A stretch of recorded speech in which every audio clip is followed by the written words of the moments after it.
What is the most OP build for Claude in Fire Emblem 3 Hopes?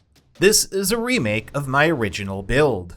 I made some mistakes initially and want to give you the best build I can as of today. Just like the original, we're running Claude on Barbarossa. Out of the 3 leaders, I not only like Claude's class the best, but he's also the strongest of the 3.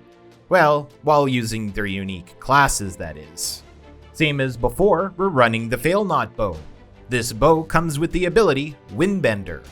This ability greatly extends the range of our bows, and although it may not sound game-breaking, this truly gives him amazing range. This bow also comes with a combat art called Fallen Star, which we're going to get to in just a minute. Our accessory is going to be a crit ring. Again, how are you going to say no to crit? And for our battalion, we're running resist axes. Just like the other 2 lords, heavy armored units is the bane of our existence, so we're going to need as much damage as we can against them. For our combat arts, we're running Fallen Star, which is the combat art that we get from Fail Not. Fallen Star is traditionally pretty low damage on Claude.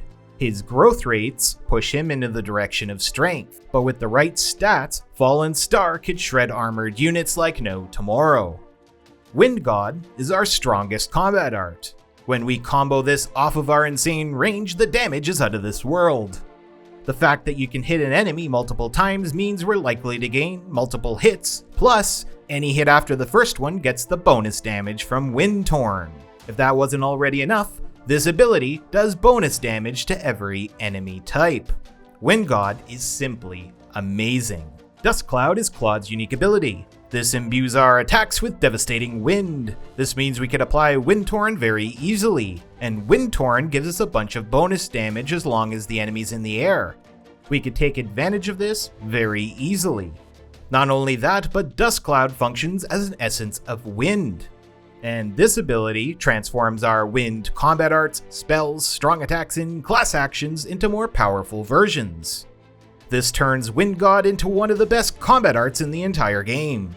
Leader's Acumen greatly increases the awakening gauge fill rate when attacking enemies launched into the air. Another really powerful unique for Claude, and another reason to keep our enemies off the ground.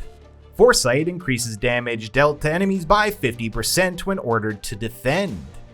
Charm heals nearby allies with each defeated enemy commander.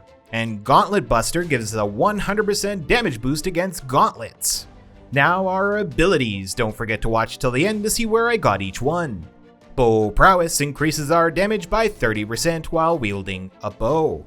Wild Abandon greatly increases our damage done while also greatly increasing our damage received. Leader's Ploy grants us an extra fireball volley when we use our class action. And since our class action is completely broken, so is this ability. Boost Critical increases our critical hit chance. Offensive Tactics increases our damage by 20% as long as our battalion is still active. Seeker of Greatness increases our critical hit rate proportionate to how much lower the enemy dex is. Luna incurs a defense reduction on enemies when we attack them proportionate to our luck stat. Nullify Flying effect gets rid of our innate weakness as a flying unit. Absorb Dexterity gives us a boost to our dex each time we defeat an enemy commander. This buff lasts for the entire battle. And finally, Impossible Feat increases our damage greatly while above 25% or more HP, but causes us to sustain damage for a time whenever we attack. The stat that matters the most for this build is Dex, followed by Strength and then Speed. Dex is in control of our critical hit chance, and when running Seeker of Greatness, this is a huge boost to our crit. Strength decides how high our base damage is, and Speed not only shortens the cooldowns of our amazing combat arts, but also increases the awakening gauge time when activated. Unlike the other lords, I actually suggest you level 60 times as a trickster to get a high dex and speed, and then the rest as Barbarossa. You may need stat boosting items to cap strength and dex, but it should be fairly close. Claude has really good growth rates, much like the other lords. As a side note here, if you decide to pump Claude full of magic boosting items as well, his Fallen Star ability becomes absolutely broken. This build heavily relies on our class action and Wind God to do damage. Wind God just shreds everything, and our class action does the same. It's crazy how high our damage can get as a physical attacker. Fallen Star has a unique role. Since this is a magic damaging attack, you want to save it for heavy armored units. Your Awakening should charge fairly quickly in this build, so you don't need to hold on to it.